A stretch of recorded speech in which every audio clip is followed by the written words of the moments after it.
morning we had a few issues with the sound, with the video, different things like that. So we were able to record it, but it didn't look super great, and so we're recording again tonight. We're actually live streaming right now, so know that now y'all don't get the night off. So y'all are on camera. People are going to be seeing and listening to you, so make sure you have your best behavior on.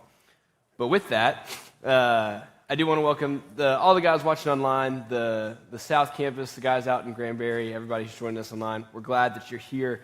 A lot of you guys I'm pretty familiar with, but some of you are new to Band of Brothers this semester and probably saw me the first couple of weeks, and then I was gone for a little while, and now I'm back. My name is Mitchell. I work here in the men's ministry, obviously, and I tell people my job is I have the privilege of doing whatever Ken doesn't want to do.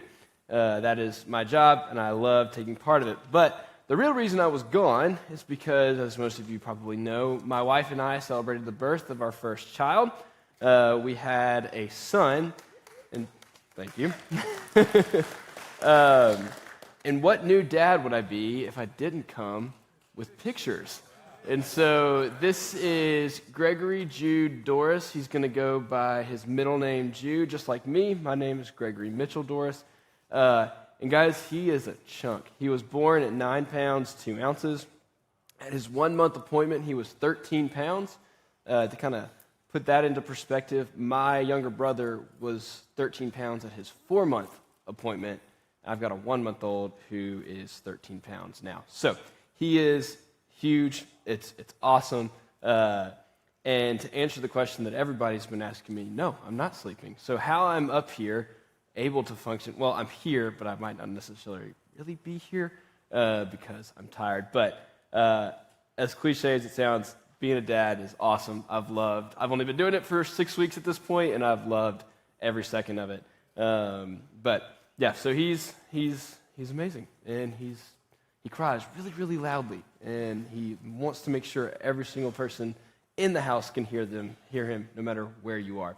But yeah, so my wife is a champ. She labored for 20 hours, ended up having to do a C-section, and is even now, 6 weeks later, just on top of the world. Like, she's loving it, and she's doing such an amazing job. They're actually watching right now, so they're loving the shout out here as well. But so that's my son. We're really excited, and yes, I'm very tired. But tonight we're going to be in Genesis chapters 20 and 21, and it's going to seem like we're probably going kind of fast because we've just got a ton of ground to cover, and I don't have all the time in the world to talk about it. We're really going to be interacting with a few different stories and a few different characters that we already know. We'll be talking about Abraham, Sarah, Ishmael, Hagar. We'll meet a king named Abimelech. But the main theme throughout all of these stories that we talk about tonight is that God is with us. Now, as we know, Moses wrote the book of Genesis, and he's giving it to the Israelites as they're about to walk into the promised land. And so as we read all of these stories in Genesis, as we're reading through this book, we have to remember that context and think to ourselves, okay, what would these people be thinking as they were reading this about to go into the promised land? And today, we see that God is with us. And then the same is true thousands and thousands of years later.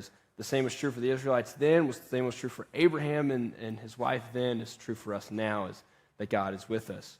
Now, the most common story or the most well-known story in the passages that we have tonight is the birth of Isaac.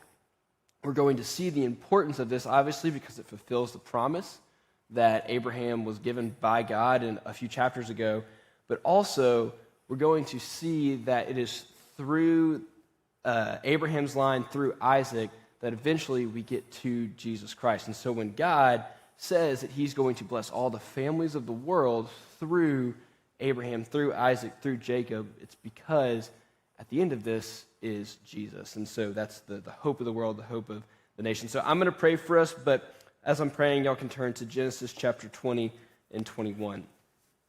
Father, thank you for tonight and for bringing us here this evening. God, I just thank you for all the men in this room who are willingly giving up a night during the week just to come together and study your word.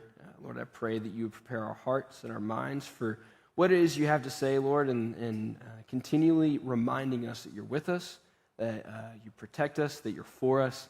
And God, that's something that we never forget. And in the moments where it becomes hard to trust in you, whether we like it or not, that we would be constantly reminded that you are with us and that you're for us. And so, Lord, I pray that tonight the words that I speak would not be mine, but they would be yours and yours alone, and anything that comes solely from me would just be so quickly forgotten, and that your word would reign true in our minds and our hearts. It's in your name I pray.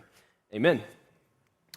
Okay, so where we pick up, well, let's go back. Last week, where we left off was this really strange story with Lot. We see he lives in Sodom with his wife and his daughters. And at the end of last week, Lot and his family are leaving Sodom. His wife turns around, sees Sodom being completely destroyed. She turns to a pillar of salt. And so Lot is left with his two daughters as they've left Sodom and Gomorrah. Kind of a side note, it probably wasn't until my freshman year of high school that I realized that it was two cities. It was Sodom and Gomorrah. I legitimately thought it was just one long name. It was Sodom and Gomorrah. And it wasn't until my youth pastor heard me say that, and I was like on our student leadership team, and he was like, that's very dumb. It's two cities, not one. But here we are. I obviously got corrected, and I work at a church now. So must be doing something right. But we end last week with Lot and his daughters living in these caves in this outside of this town called Zoar. He's afraid to really live around other people. Lot's daughters have been so impacted by the lives that they lived in Sodom, what they saw going on around them, that they were terrified of not having offspring, and so they resulted in going to basically get their father drunk and have sex with him so that they could produce offspring.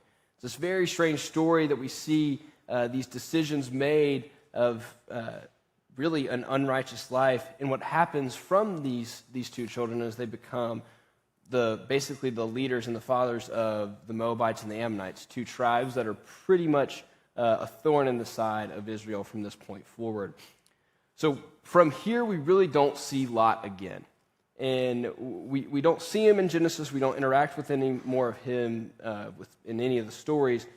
But he shows up again in 2 Peter. If you remember last week, Ken quotes Peter referring to Lot as righteous. And that can be kind of confusing because we read through Genesis and we see Lot didn't really make any smart decisions. What's going on here? And I think it's a reminder for us that righteous people can make unrighteous decisions. And we see that with Lot quite a bit. And we're going to see that actually with Abraham today. I think a lot of times we tend to think of the large characters in Scripture, Abraham, David, as these people that really can't make mistakes. But what we'll see today is while there are moments in Abraham's life where he does make righteous decisions, we'll see today that there are a few instances where he actually, as a righteous man, makes an unrighteous decision. So we'll see in the beginning of chapter 20 that Abraham is now, he's left Hebron and he's journeying to the territory of the Negev. Specifically, he lands in a place called Gerar. So while Abraham is journeying, while he's going to try to, well, really while he's sojourning in this land, you've got to imagine he's thinking about what we've read in the previous chapters, that God has promised him a son. God has promised him blessing. God has promised him descendants. And at this point, nothing's happened. Really, all he has is Ishmael. Yet God has told him Ishmael is not the child of the promise. So he's wondering, okay, is God really going to fulfill these promises? How will he fulfill these promises? Can he fulfill these promises? And we've seen Abraham kind of interact with the promises of God before like this. And what I mean by that is he really begins to take matters into his own hands, and it only goes off the rails from there. The thing that I think back to is when he left Canaan to go to Egypt. The first mistake he makes is he tells Sarah that when we get to Egypt, you are to tell everybody that you are my sister and not my wife. This is obviously a mistake on very many levels, but we see him make the same mistake tonight. In Genesis chapter 20, as he's leaving Hebron, he ends up in Gerar. He meets this king of the territory named Abimelech, and he says the same thing, that Sarah is not my wife, She is my sister. And we'll see that he's doing this to protect his own self. So Genesis chapter 20, verse 1, it says, "From there Abraham journeyed toward the territory of the Negeb and lived between Kadesh and Shur. And he sojourned in Gerar. And Abraham said of Sarah his wife, 'She is my sister.'" Like I said, we've been here before. In Genesis chapter 12, it says when they are about to enter into Egypt, Sarai, his wife, this is before her name was changed to Sarah, he says to her, "I know that you are a woman beautiful in appearance, and when the Egyptians see you, they will say, 'This is his wife.' Then they will kill me, but they'll let you live. Say you are my sister, that it may go well with me because of you, and that my life may be spared for your sake." What this shows us is that there is at least some fraction of Abraham that doesn't believe that God is going to fulfill his promises, doesn't believe that God is going to protect him. He's, in a way, mistrusting Lord in this situation. And what ends up happening is, as he takes matters into his own hands and he thinks, I've got to take this situation over by myself because clearly God's not going to control this here, is all he's out to do is save his own self. All he's out to do is save his own skin because he tells Sarah to say this so that it'll be well with me. He doesn't do it for her protection. He's pretty much left her out to dry, and he does this to save himself so that he will be okay and that he will not be killed, like he says here. In this moment, he's forgetting that we serve the God of the universe. We worship the God of the universe that will protect us, and we've seen him protect Abraham over and over again in situations throughout Genesis. But in this moment, Abraham has tried to basically figure out the plan of God, or he thinks that God can't accomplish his plan, and so he's taken it on his own, and he's really, through fear, making these decisions. So we see Abimelech, this king of Gerar, sees Sarah and immediately says, okay, I want her in my harem, and so he takes Sarah, and in verse 3, it says, this is when God steps in. It says, "But God came to Abimelech in a dream by night and said to him, 'Behold, you are a dead man because of the woman who you have taken, for she is a man's wife.'" I love verse 3 here because it starts with "but God." Any time in Scripture you see the phrase "but God," it's normally coming after something that humanity has done that is just completely dumb, completely stupid. We've taken matters into our own hands. Things are falling off the rails. But God, and thanks be to God, he steps in and saves the day. Because here, he steps in and he saves Sarah. And what's interesting is, we'll see here in a little bit, that when he does this, he actually takes a moment that, as we're reading this, if we don't know how it ends, we tend to think, what is about to happen? Everything's about to go wrong. You know, we're kind of in a situation where it was like Hagar and Ishmael again. What are we going to do here? God actually turns it into a blessing, and we'll see that Abimelech just gives him everything in terms of trying to gain forgiveness and earn, make everything right. But the main point from just this part of this story at the beginning of chapter 20 is there is nothing that can stop God from accomplishing his will. Nothing can stop God, his sovereign plan, from happening. And I say that because what story immediately follows this is the birth of Isaac. So as I'm sitting here this week preparing for this, I'm thinking to myself, okay, in the context of this, Moses is writing to these Israelites about to step into the promised land. What point does this story have for them? Well, one, it shows that God is with us, but two, God is removing any doubt from the Israelites that Isaac, who is about to be born, is Abraham's son. Because in this situation, we see there's very much so a possibility that it could be Abimelech, but then we see God step in, and he says, "It is because of me that I have not allowed Abimelech to touch her." In verse 4, it says, "Now Abimelech had not approached her, so he said, 'Lord, will you kill an innocent people? Did he not himself, speaking of Abraham, say to me that she is my sister?' And Sarah herself said, 'He is my brother.' It's in the integrity of my heart and the innocence of my hands that I have done this." In a roundabout way, in Abimelech's defense, he really hadn't done anything wrong, or at least in his mind, he hadn't done anything wrong, because he was operating under the assumption that Sarah was this man's sister. Now, forgetting for a second that he's a pagan and he's not going to operate under the rules of,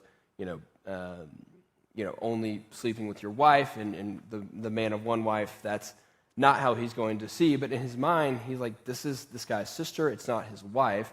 So he had really not, in his mind, done anything wrong. But in this moment, he is encountering God, and you can see that he kind of becomes terrified, because think about it this way. Abimelech had no idea who God was, had no idea who Yahweh was. He might have heard of him, we don't know.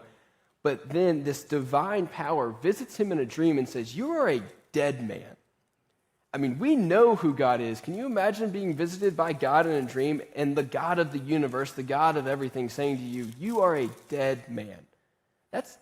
Saying that's terrifying is just such an understatement of what that feels like. So Abimelech is terrified. He knows obviously something has gone wrong here, but at the very least, he realizes that he's dealing with a divine power. And again, this is God accomplishing his plan and his will, but we see he's doing this through his omnipotence and his omniscience. Because he says in verse 6, yes, and this is God speaking, yes, I know that you have done this in the integrity of your heart, but it was I who kept you from sinning against me. Therefore, I did not let you touch her. So we see that it was God that steps in to save Sarah. It was God that was with Sarah. And so as Abraham is basically reunited with Sarah, we get this reappearing theme that God is with them, that God is protecting them, God is for them, even if they don't believe it, even if they don't see it. And the thing is the same thing is true for you and me. I think there's time and time again, and I'm just speaking from my own life, where it's a lot easier to talk the talk than it is to walk the walk, right? I can say time and time again that I trust in the Lord and his plan for my life, and that I know he's for me and that he's going to protect me. But the saying is, action speaks louder than words. How do our actions reflect that? Because in this moment, Abraham's actions do not. He's talked about he's following after the Lord. He trusts in God. But in this moment, his actions are speaking something completely different. In fact, he is trying to, in his own way, figure things out. And I think this verse from Proverbs 19 speaks to this perfectly. It says, many are the plans in the mind of a man, but it is the purpose of the Lord that will stand. No amount of human effort can thwart God's plan. Whether we're doing it intentionally or not, there is nothing that we can do to stop God from accomplishing his will and his plan for our lives. And we're seeing that here. We see the moment where Sarah is with Abimelech, and we're thinking everything's gone wrong. Nothing is going right. Yet God steps in, changes the situation. He's with Sarah, he's with Abraham, and he makes the situation back according to his will. But in this, we see the mistrust of Abraham. We see the creeping doubt in Abraham's life, because him and Sarah both knew that God had promised them a son.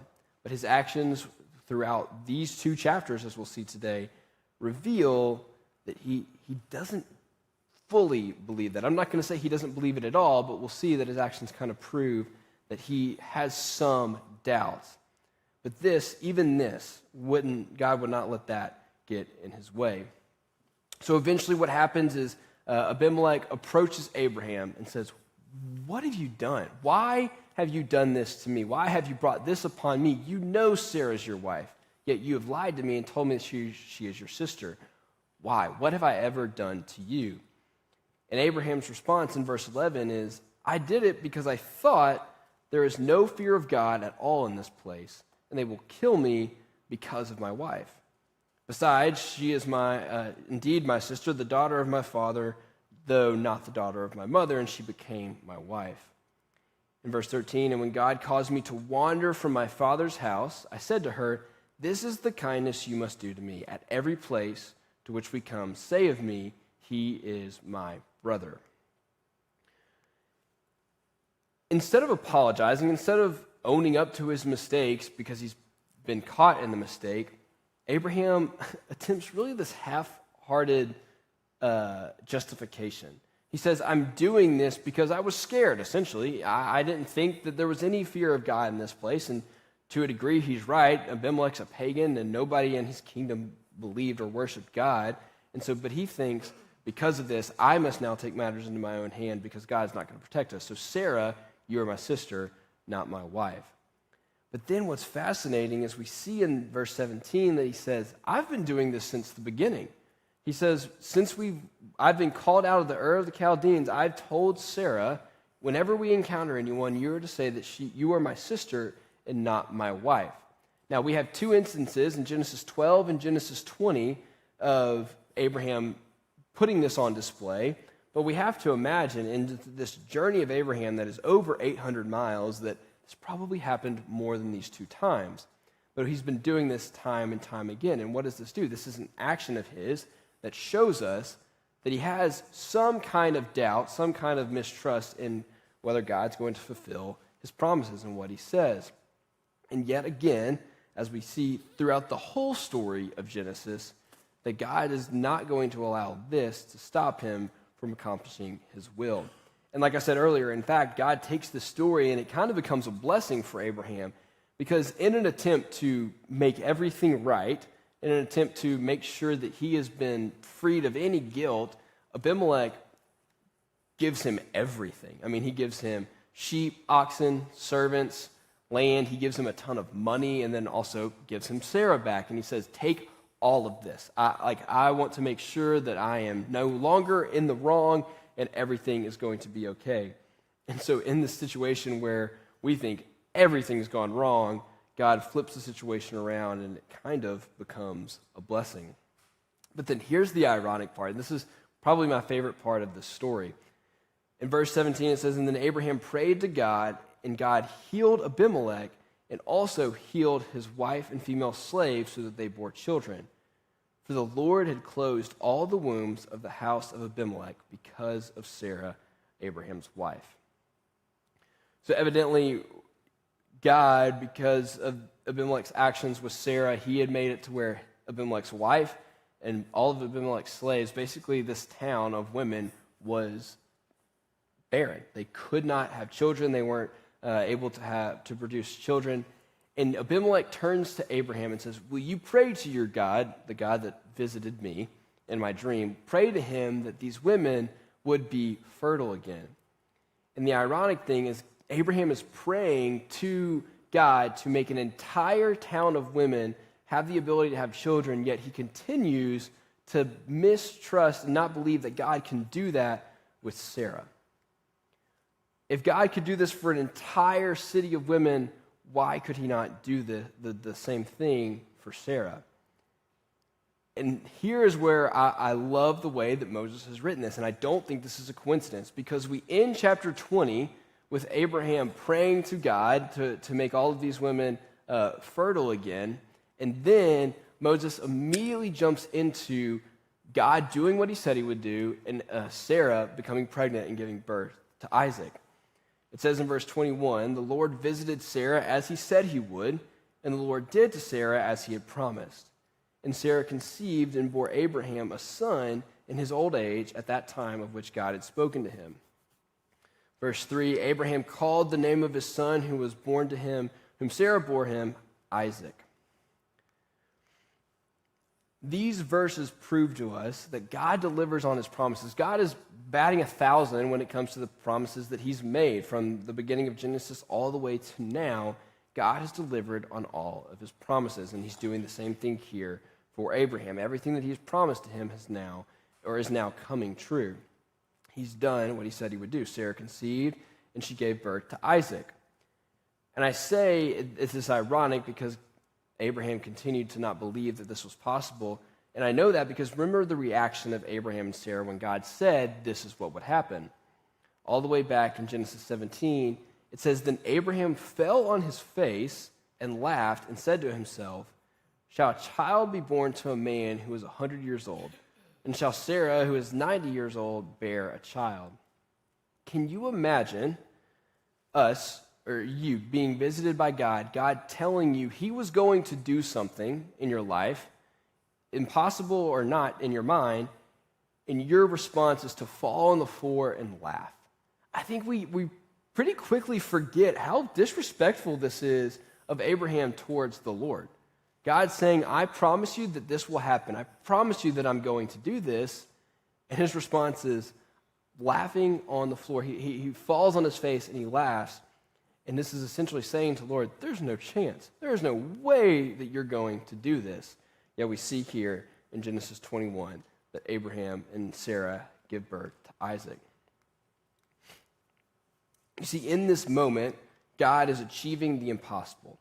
I think we see throughout Scripture God accomplishing the impossible, right? God has performed miracle after miracle, parting the Red Sea. God raised Jesus from the dead, and here a 100-year-old woman and a 90-year-old man had a child.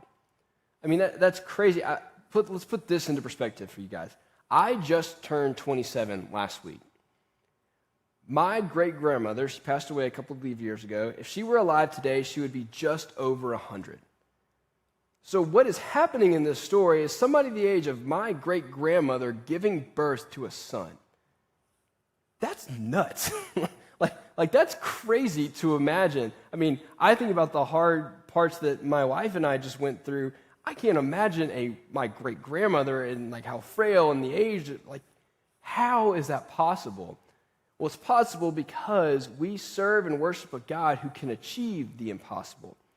God is faithful to his promises. And if you remember last week, throughout the stories that we read, we end with God saying, is there anything too hard for the Lord to accomplish? Nothing is too hard for the Lord. Jeremiah 32, it says, it is you who have made the heavens and the earth by your great power and by your outstretched arm. Nothing is too hard for you. Just to kind of put a personal story on this, knowing that we serve a God who, I mean, guys, think about this. We serve a God who created everything from nothing. So why do we ever think there is something that God can't handle? Why do we ever think there is a situation that the Lord is going to be outsmarted by, outwitted by? There's nothing too hard for the Lord. My sister, this kind of goes with what we see here in Genesis 20 and 21. My sister, I have an older sister who, kind of like what Ken was saying last week, for the longest time, wanted to have kids of her own. I can remember being at home one day and listening to my mom get a phone call from my sister, and she was bawling her eyes out because the doctors had told her that her and her husband had a less than 2% chance of ever having kids on her own or on their own. A month later, my sister became pregnant and a month later after that, gave birth to their daughter. To this day, my sister has given birth to 2 kids. An impossible situation, statistically, an impossible situation from a human standpoint. God achieves the impossible. We serve a God who can achieve the impossible. The impossible does not stop him. Nothing is too hard for the Lord. So in this situation, I truly believe that Abraham and Sarah wanted to believe that God could do this, but in their minds, Sarah being as old as she was and Sarah being barren was something that they thought God couldn't get past. Or at least in their minds, they couldn't get past it. Yet, at the right time, according to his will and according to his plan, God shows them that he'll do what he says he's going to do, and he's going to fulfill his promises, and that we can trust what he says. We can trust what his word says to this day. Because Isaac is born and he becomes the child of the promise that God has given Abraham and Sarah. But then remember what God says about Abraham and what God says about Isaac and their family and their line. In Genesis 12, it says, and I will make of you a great nation, and I will bless you and make your name great so that you will be a blessing. And I will bless those who bless you, and him who dishonors you I will curse. And then this is the important part. And in you all the families of the earth shall be blessed. Abraham and Sarah, they found great joy in Isaac, but it doesn't compare at all to what would come through the line of Isaac. Because if you trace the line of Isaac all the way down, you eventually get to Jesus Christ himself, who is the hope of the world. When God says, through your family, all the families of the world will be blessed, what he's saying is, through Jesus Christ, who is going to come through your family line, the entire world will be blessed. And we see prophecies about this as well in Isaiah chapter 9. This is a passage that if you're here, if you're in a church during Christmas, you're going to hear this 1,000 times, so I'm just preparing your hearts now. Isaiah chapter 9, it says, "For to us a child is born, to us a son is given, and the government shall be upon his shoulder. And his name shall be called Wonderful Counselor, Mighty God, Everlasting Father, Prince of Peace. And of the increase of his government and of peace, there will be no end."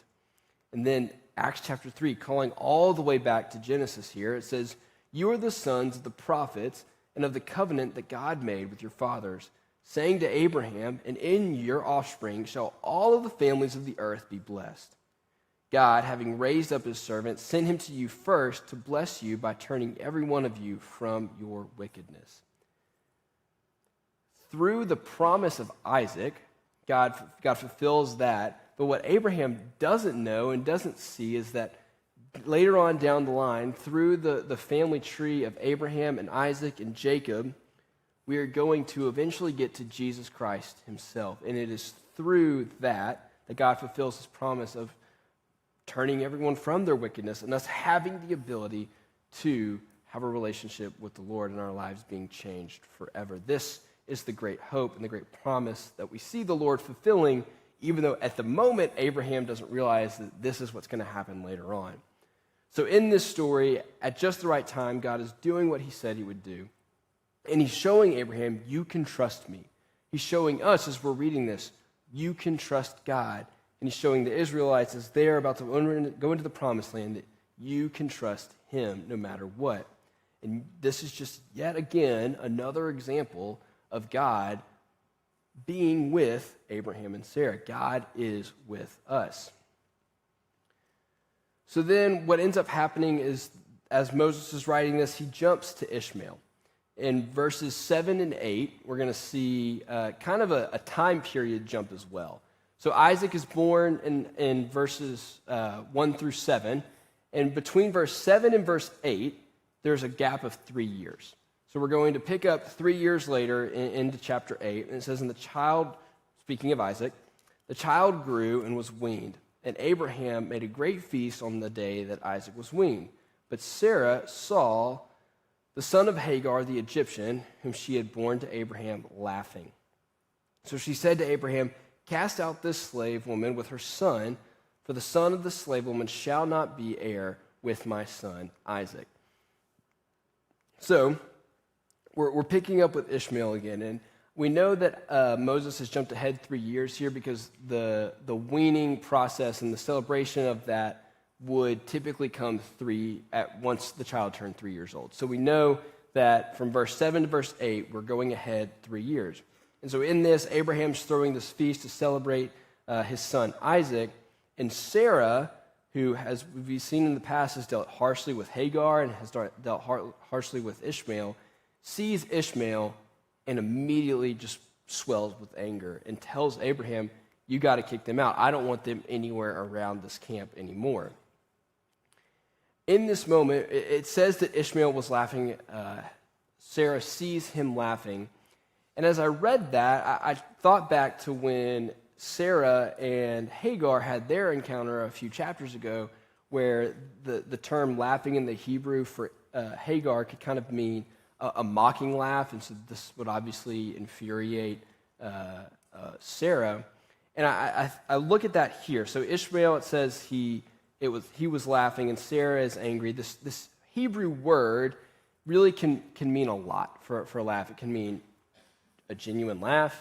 It can mean mocking. I tend to think here that Ishmael, as a boy, was just kind of enjoying himself. But let's get into the mind of Sarah for a second.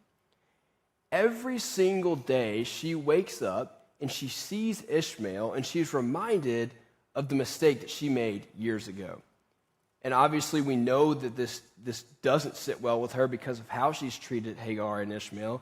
But in this moment, in a celebration of her son Isaac, she sees Ishmael having a good time, enjoying himself, and she's reminded of this mistake and this threat to the heir, this child that has been promised to them through Isaac.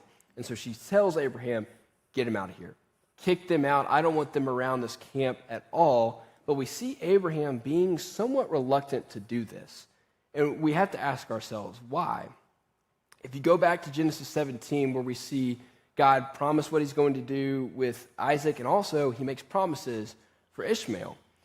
In chapter 17, it says, speaking for Isaac, Sarah, your wife, shall bear you a son, and you shall call his name Isaac.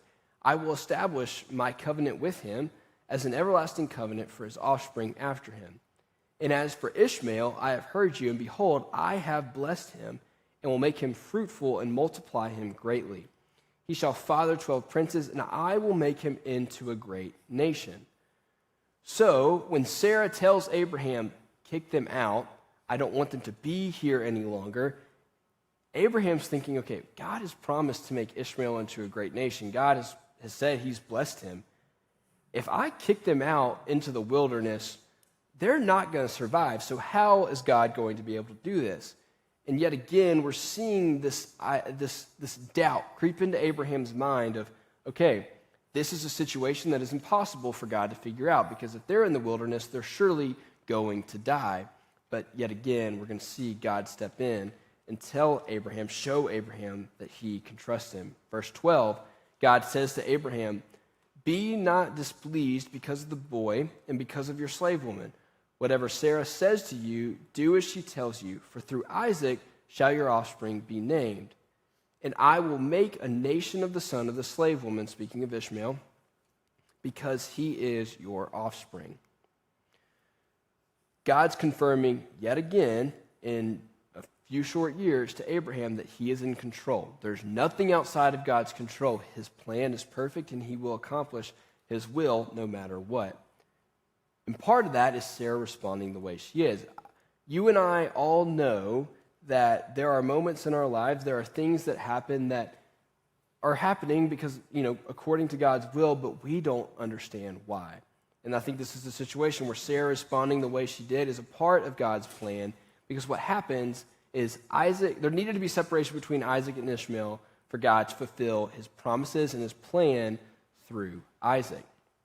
So what ends up happening is Abraham pretty much kind of reluctantly gives Hagar and Ishmael bread and water and sends them off into the wilderness. And they're wandering, and there's a few commentators that believe the amount of water that he gives them is so little that they would stay close to the camp so that Abraham could continue to care for them.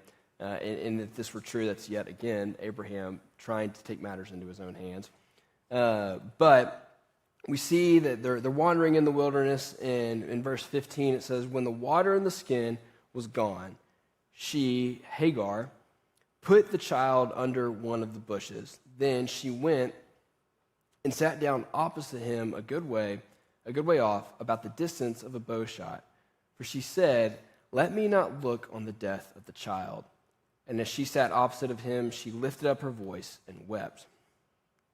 Now, I read this passage, and you've got to remember that I'm a sleep-deprived, emotional new father. And the first time I read this, I'm going to be honest with you guys, I cried. I was imagining myself in this situation, and I just could not handle it. And then Ken walked into my office and was like, what are you doing? And then pointed out to me, we so often tend to think of Ishmael as a baby, a child in these verses, but most likely he was a late teenager. He was probably 16 or 17 years old. Ishmael was 13 when Isaac was born. If we believe the 3-year period between verses 7 and 8, that makes him, in simple math, 16. And so he's not just this defenseless, has no idea what's going on little boy. No, he's, at least in this day and age, he would have been considered an adult. He would have been considered a man. He is, at least for us, late teenagers.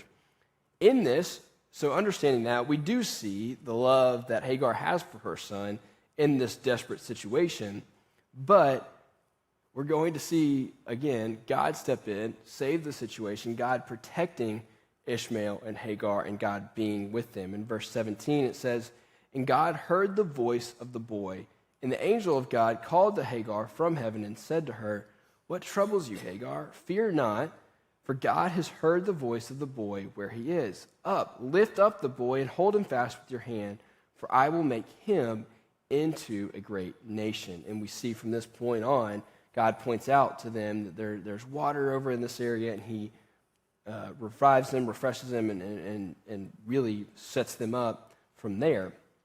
Here's what's interesting. Twice in just these couple of verses, we see Moses write, God heard the voice of Ishmael. It doesn't say that God heard the cries and the worry of Ishmael. It says God heard the voice of Ishmael. And this kind of caught me by surprise, and I started thinking about it.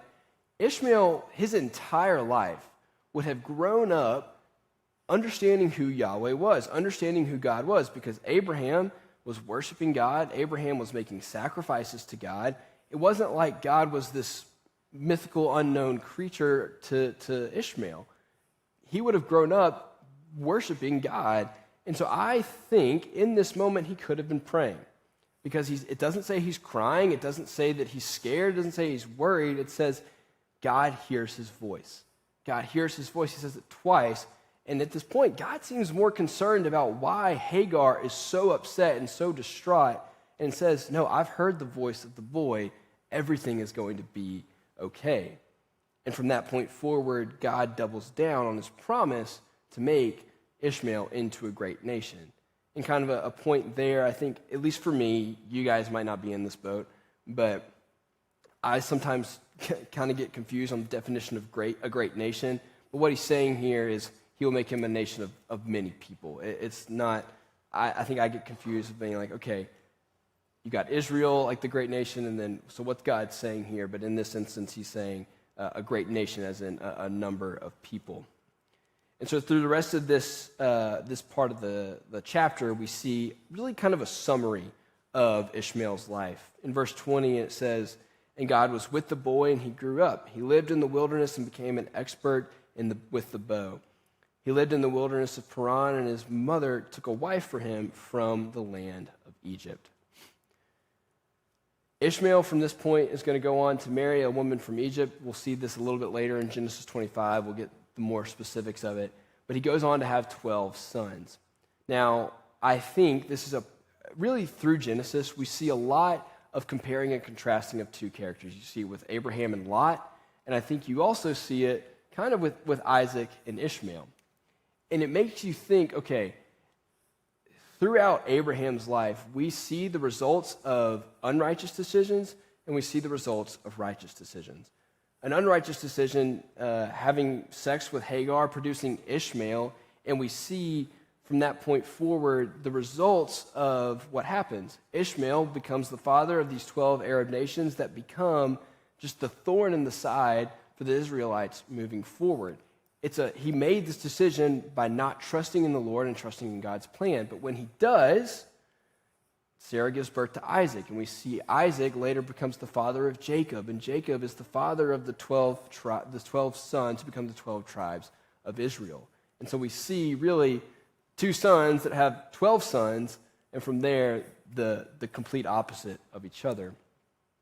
So these nations become the constant problem for the Israelites, but it confirms what God says in Genesis 16. Speaking of Ishmael, it says, he shall be a wild donkey of a man, and his hand against everyone, and everyone's hand against him, and he shall dwell over against all his kinsmen.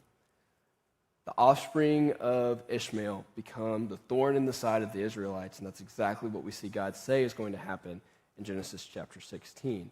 So whether this is a result that's desired or not, God does what he says he's going to do. We see in this story God protecting Ishmael and Hagar, but we also see that he is with them in a very, very trying time. But we also are reminded of the need for us to trust in the Lord and his plan.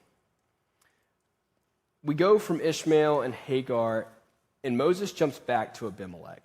We kind of sandwich these two chapters, starting with Abimelech and ending with him.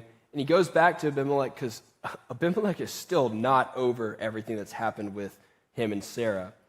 In verse 22, it says, at the time Abimelech and Phicol, the commander of his army, said to Abraham, God is with you in all that you do. Now, therefore, swear to me here, right now, by God, that you will not deal falsely with me or with my descendants or with my posterity, but as I have dealt kindly with you, so you will deal with me and with the land where you have sojourned. And Abraham said to him, I will swear. Abimelech, a pagan king, could tell there was something different about Abraham. He could tell that his numbers had grown. He was becoming a great nation. He could tell that he was blessed by God. I mean, it says, Abimelech tells Abraham, God is with you. Remember, he's a pagan. He doesn't know who God is. He doesn't worship God. The first encounter that he had with God was in this dream where God said, you're a dead man if you do this.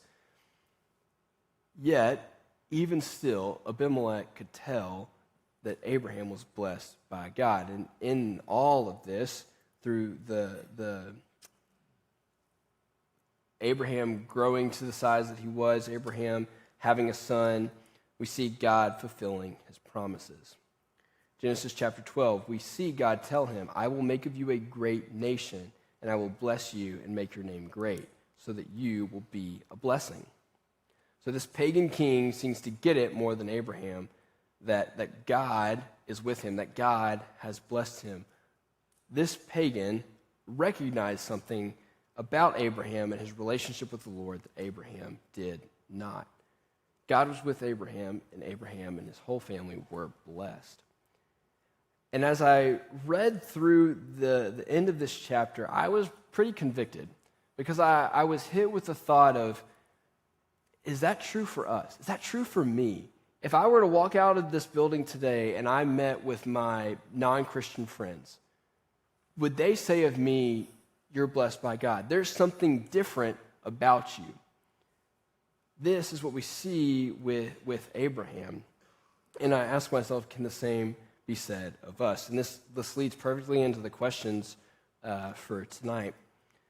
The first one says, Abimelech noticed that Abraham was blessed. Based on how we live our lives, would our non-Christian friends say the same thing about us? Second, it's often repeated in these chapters that God is with fill in the blank, Abraham, Sarah, Hagar, Ishmael. Do we truly believe this of ourselves? Like I said earlier, our actions speak louder than words. Do we truly believe that God is with us, or is this something that we just say? And lastly, like Abraham, we can take matters into our own hands. What area of your life do you need to trust God more in? And do we actually trust God, or do we just say that we do? There's a lot of, in these chapters, God basically making the point of, man, it's really easy to talk the talk. It's a lot harder to walk the walk. What are we going to do? Y'all pray with me. Father, thank you for tonight and just for giving us your word.